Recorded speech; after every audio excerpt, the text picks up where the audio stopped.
ओम शांति।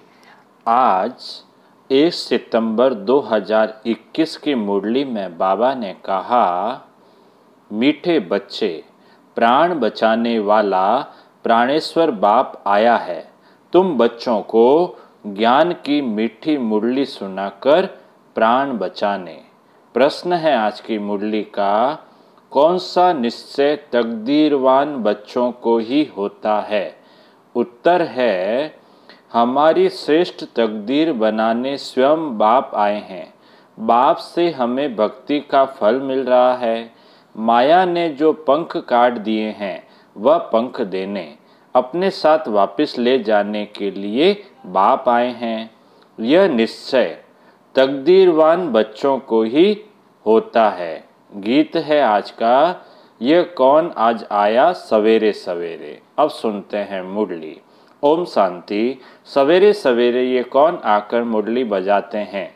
दुनिया तो बिल्कुल ही घोर अंधियारे में है।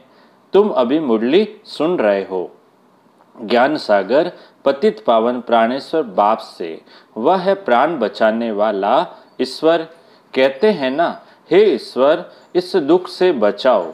वह हद की मदद मांगते हैं। अभी तुम बच्चों को मिलती है बेहद की मदद, क्योंकि बेहद का बाप है ना। तुम जानते हो आत्मा गुप्त है, बाप भी गुप्त है। जब बच्चे का शरीर प्रत्यक्ष है तो बाप भी प्रत्यक्ष है। आत्मा गुप्त है तो बाप भी गुप्त है। तुम जानते हो बाप आया हुआ है हमको बेहद का वर्षा देने। उनकी है श्रीमत सर्वशास्त्रमयी शिरोमणि गीता मशहूर है, सिर्फ उनमें नाम बदली कर दिया है। अब तुम जानते हो श्रीमत भगवानुवाच है ना। यह भी समझ गए भ्रष्टाचारी को श्रेष्ठाचारी बनाने वाला एक ही बाप है। वही नर से नारायण बनाते हैं। कथा भी सत्यनारायण की है। गाया जाता है अमर कथा अमरपुरी का मालिक बनने अथवा नर से नारायण बनने की है। बात एक ही है। यह है मृत्यु लोक। भारत ही अमरपुरी था, यह किसको पता नहीं है। यहाँ भी अमर बाबा ने भारतवासियों को सुनाया है।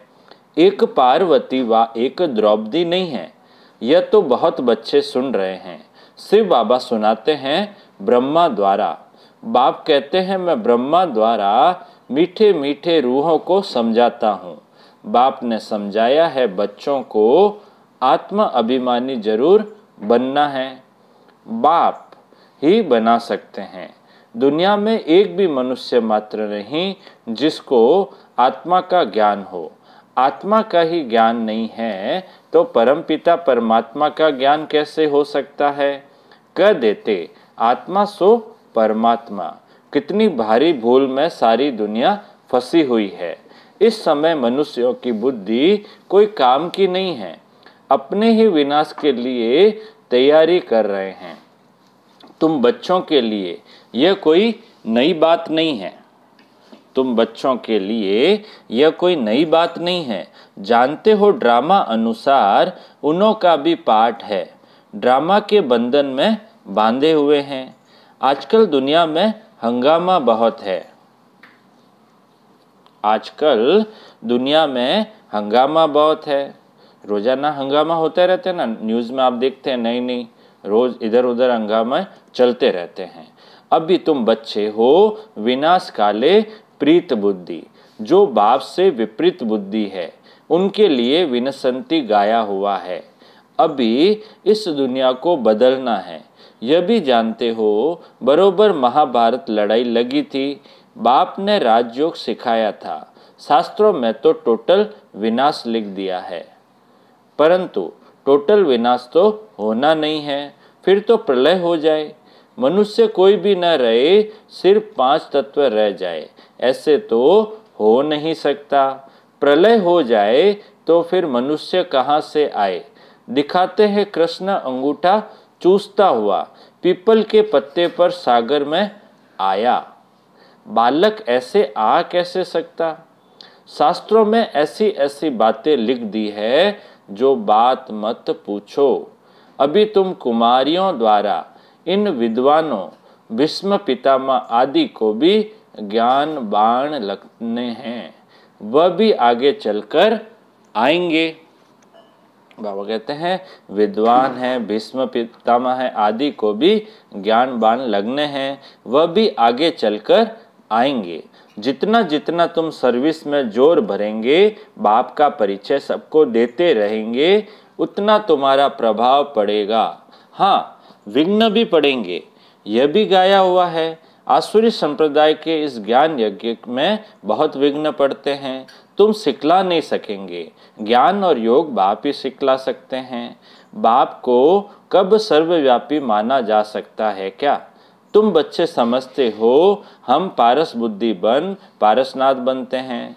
मनुष्यों ने मंदिर कितने ढेर बनाए हैं, परंतु वह कौन है, क्या करके गए हैं, अर्थ नहीं समझते हैं। पारसनाथ का भी मंदिर है। भारत पारसपुरी था, सोने हीरे जवाहरात के महल थे। कल की बात है, वह तो लाखों वर्ष कह देते हैं सिर्फ एक सतयुग को, और बाप कहते हैं सारा ड्रामा ही 5000 वर्ष का है। इसलिए कहा जाता है आज भारत क्या है, कल का भारत क्या था। लाखों वर्ष की तो किसको स्मृति रह न सके। तुम बच्चों को अब स्मृति मिली है, जानते हो 5000 वर्ष की बात है। बाबा कहते योग में बैठो, अपने को आत्मा समझ, बाप को याद करो। यह ज्ञान हुआ ना, वह तो है हठ योगी। टांग टांग पर चढ़ाकर बैठते हैं, क्या क्या करते हैं।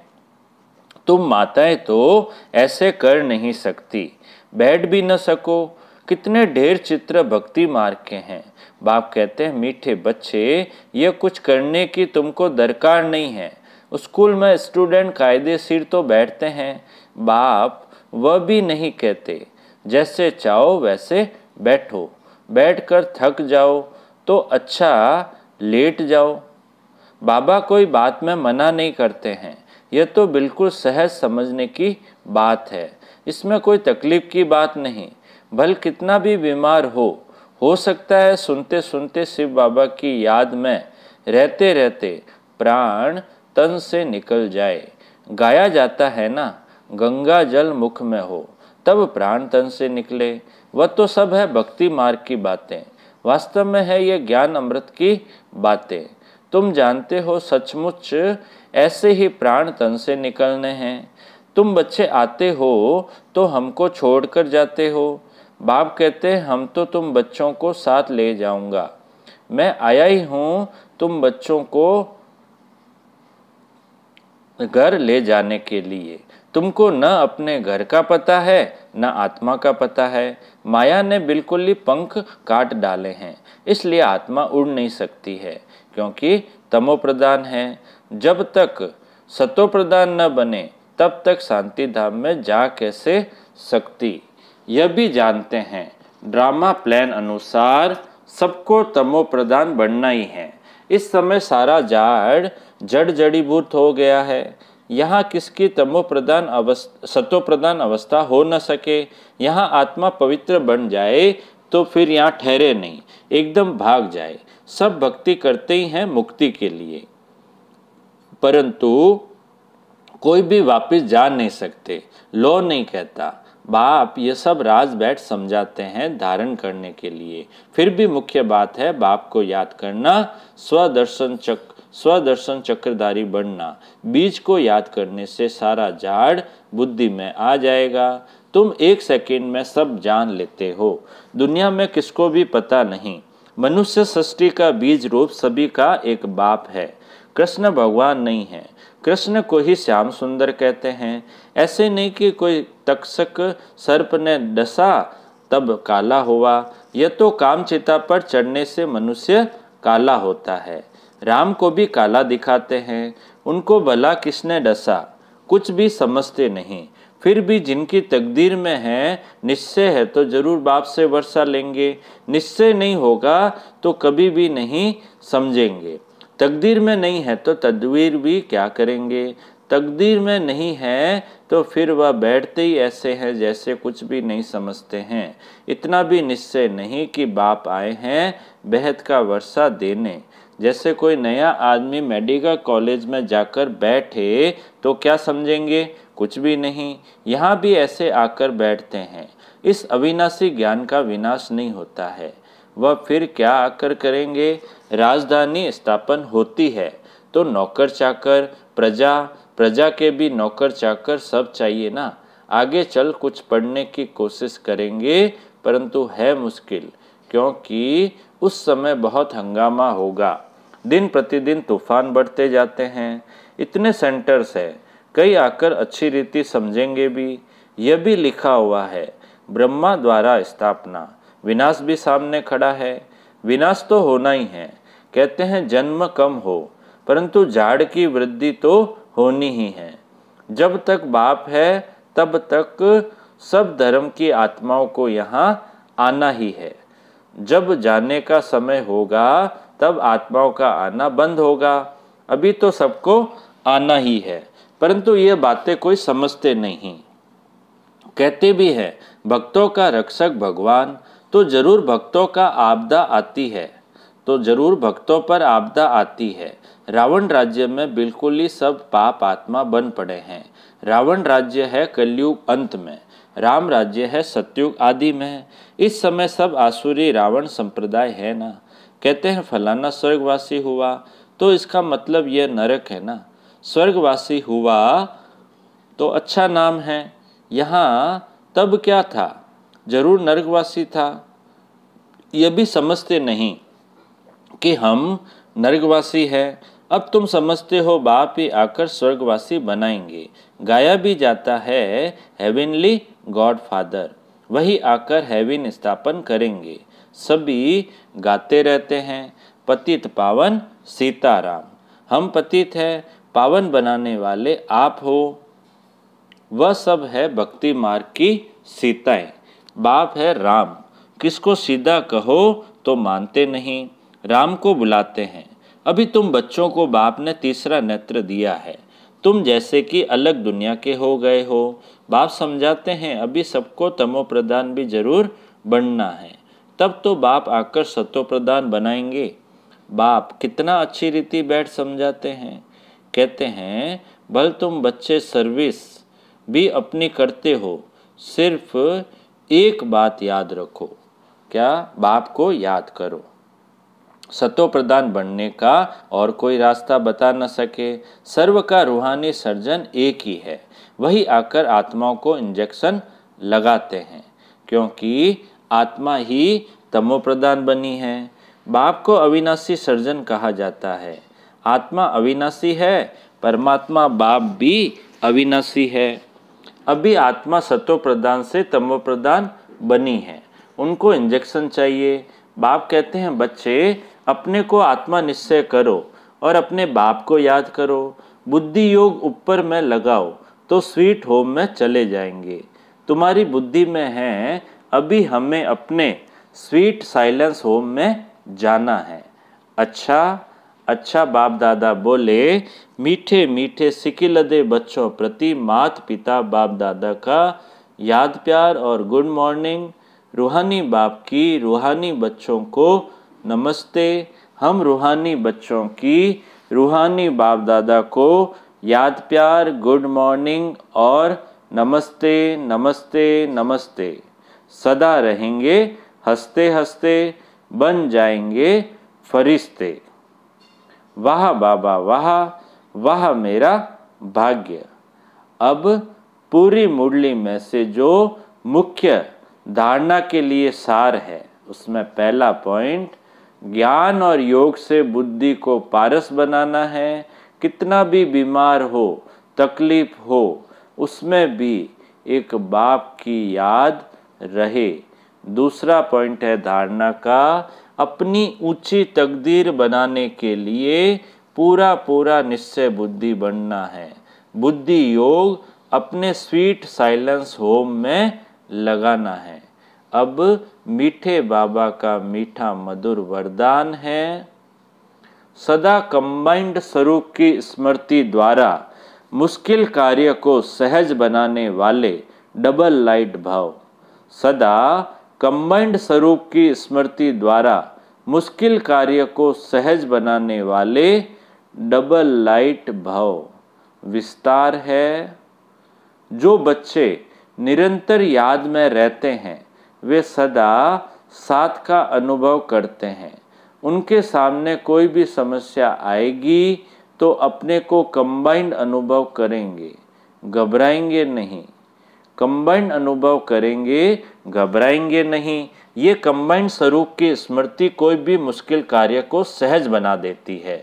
कभी कोई बड़ी बात सामने आए तो अपना बोझ बाप के ऊपर रख स्वयं डबल लाइट हो जाओ तो फरिश्ते समान दिन रात खुशी में मन से डांस करते रहेंगे। स्लोगन है आज का, किसी भी कारण का निवारण कर संतुष्ट रहने और करने वाले ही संतुष्ट मणि हैं। किसी भी कारण का निवारण कर संतुष्ट रहने और करने वाले ही संतुष्ट मणि हैं। अच्छा, आज मातेश्वरी जी के अनमोल महावाक्य सुनेंगे। हेडिंग है ज्ञान और योग का कॉन्ट्रास्ट। ज्ञान और योग का कॉन्ट्रास्ट। योग और ज्ञान दो शब्द है। योग कहा जाता है परमात्मा की याद को, और कोई की याद के संबंध में योग शब्द नहीं आता। गुरु लोग जो भी योग सिखलाते हैं वह भी परमात्मा की तरफ ही लगाते हैं, परंतु उन्हों को सिर्फ परमात्मा का पूरा परिचय नहीं है, इसलिए योग की पूरी सिद्धि नहीं मिलती। योग और ज्ञान दोनों बल है, जिस दोनों के पुरुषार्थ से माइट मिलती है और हम विक्रमाजीत बन श्रेष्ठ जीवन बनाते हैं। योग अक्सर तो सभी कहते हैं, परंतु जिससे योग लगाया जाता है उनका पहले परिचय चाहिए। अब यह परमात्मा का परिचय भी हमें परमात्मा द्वारा ही मिलता है। उस परिचय से योग लगाने से पूर्ण सिद्धि मिलती है। योग से हम पास्ट विकर्मों का बोझा भस्म करते हैं और ज्ञान से भी पता पड़ता है कि आगे के लिए हमको कौन सा कर्म करना है और क्यों। जीवन की जड़ है संस्कार। आत्मा भी अनादि संस्कारों से बनी हुई है, परंतु कर्म से वो संस्कार बदलते रहते हैं। योग और ज्ञान से आत्मा में श्रेष्ठता आती है और जीवन में बल आता है, परंतु यह दोनों चीज मिलती है परमात्मा से। कर्म बंधन से छुड़ाने का रास्ता भी हम परमात्मा से प्राप्त होता है। हमने जो विकर्मों से कर्म बंधन बनाए हैं उनसे मुक्ति हो और आगे के लिए हमारे कर्म विकर्म न बने, तो इन दोनों का बल परमात्मा के सिवाय कोई दे नहीं सकता। योग और ज्ञान दोनों ही चीज परमात्मा ले आता है। योग अग्नि से किए हुए विकर्म भस्म कराते हैं और ज्ञान से भविष्य के लिए श्रेष्ठ कर्म सिखलाते हैं, जिससे कर्म अकर्म होता है। तभी तो परमात्मा ने कहा है कि इस कर्म अकर्म विकर्म की गति बहुत गहन है। अब तो हम आत्माओं को डायरेक्ट परमात्मा का बल चाहिए। शास्त्रों द्वारा यह योग और ज्ञान का बल नहीं मिल सकता, परंतु उस सर्वशक्तिवान बलवान द्वारा ही बल मिलता है। अब हमको अपनी जीवन की जड़ अर्थात संस्कार ऐसे बनाने हैं जिससे जीवन में सुख मिले, तो परमात्मा आए जीवन की जड़ में शुद्ध संस्कारों का बीज डालता है। जिन शुद्ध संस्कारों के आधार पर हम आधा कल्प जीवन मुक्त बनेंगे। अच्छा, ओम शांति।